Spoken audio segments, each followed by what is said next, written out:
Dulu lah, Dulu. Kalau sekarang nggak lagi. nggak lagi. Itu sudah punya berapa anak? Itu 3 anak. Masih sekolah nggak?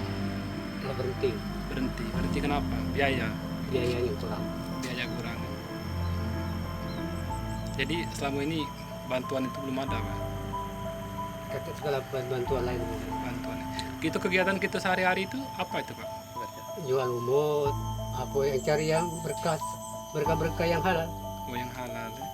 Biasanya Pakai- sehari itu ada dapat berapa itu uang yang kita hasilkan itu? Tidak nentu, kadang sekilo beras, kadang 2 kilo beras. Yolah masuk beruntung taruhlah 2 kilo beras. 2 kilo beras. Jadi nggak ada kerjaan. Katik petani katik modal. Aku segalanya katik modal. Layan di hari ke hari ini lah yang penting Cukup cukup sehari. makan hari ke hari. Hmm.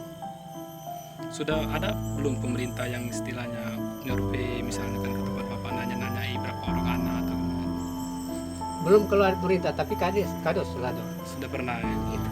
Tapi sampai sekarang belum ada itu Sampai realisasi. sekarang belum.